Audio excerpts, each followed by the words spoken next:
habis-habis pasal baju sekolah. Lempang banyak lagi. Aku tengah bengang. Sibuk tanya baju sekolah, baju sekolah. Taklah kau ni.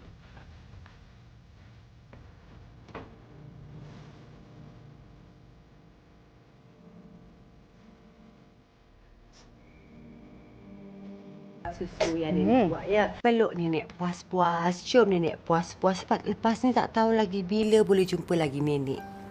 Saya tengok ibu tu. Ibu kan dalam perut ibu ni kan ada baby kan? Ha? Ibu mana boleh jalan jauh-jauh. Nanti bila baby dalam perut ni keluar nanti lagi ibu busy. Lepas tu mesti lagi lama nak balik sini. Yang kau bawa kasut tu buat apa? Ha? Mesti? Jangan kalung. Kau tetap tuduh mak punca kau jatuh bilik air. Lepas tu kau pujuk suami kau untuk pindah KL. Wow. Hebat, senang betul kau selesaikan masalah. Yelah. Sayang, kenapa? Abang, kalau pergilah solat, tolong belikan coklat dengan asam sekali. Sama lah perangai dia waktu dia mengandung Kak Alisa. Okey.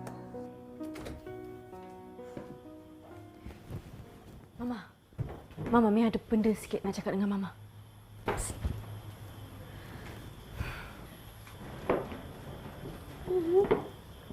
Kenapa you pakai tudung? You nak pergi mana? Nanti bila Kuzari balik nanti, kita balik rumah Mia. Tak payah nak tinggal kat sini lagi dah. Why?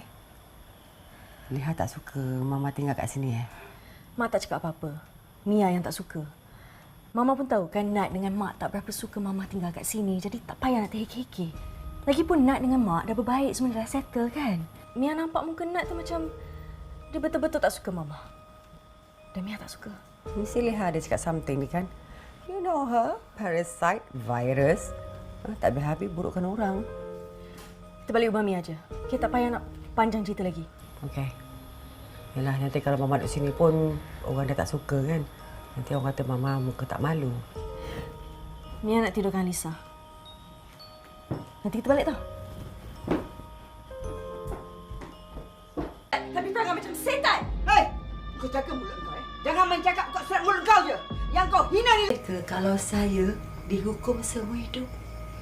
Kalau saya jahat dulu, maknanya orang boleh buat suka hati kat saya. Murah sangat ke saya dekat? Saya perempuan murah ke?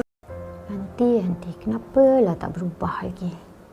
Aku tak ada bukti nak cakap aunty ni penyebab. Tapi aku dapat rasakan apa yang jadi sekarang ni semuanya sebab aunty. Mama nak tanya dengan Mia ni. Mama nak balik KL. Mia nak ikut Mama tak? Ya.